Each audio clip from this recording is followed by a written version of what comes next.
ready with me while we talk about urinary tract infection, commonly heard as UTI. So I already have my base on. Products used are listed on the screen. Now let's talk about UTI.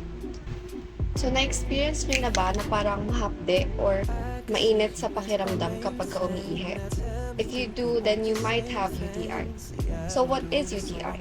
According to CDC 2024, UTIs are common infections that happen when bacteria, often from the skin or rectum, enter the urethra and infect the urinary tract. Madaling salita, may infection na umakyat at in-infect yung urinary tract mo.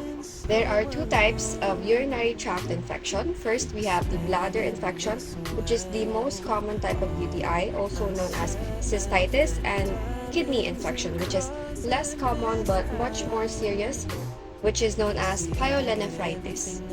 Signs and symptoms of cystitis include pain or burning sensation while urinating, frequent and small urinations, or as we call it, balisawsaw, the feeling of the need to urinate despite empty urinary bladder, bloody urine, and pressure or cramping on your lower groin or abdomen. Now, additional signs that indicate pyelonephritis, which is much more serious, include fever, chills, lower or the side of the back pain, and nausea and vomiting.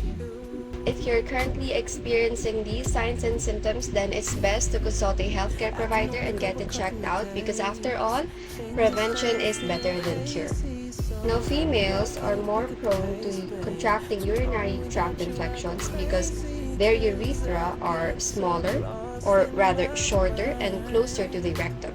Now, risk factors include a previous UTI, recent sexual activity, changes in your vaginal flora such as in menopause, pregnancy, age, structural problems in the urinary tract such as in enlarged prostate, and poor hygiene.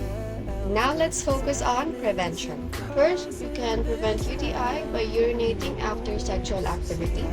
Now, according to NIH, for men, ang dapat na inumin na amount of water per day is dalawang 1.5 na Coke na size. And for women, more than 1.5 na 1.5 Coke na size. Hindi naman uso sa atin ng bathtubs, but if meron ka, then try to take showers much more often than baths. Minimize douching, spraying, or putting powders in your genital area. And for women out there, make sure to wipe from front to back. Front to back.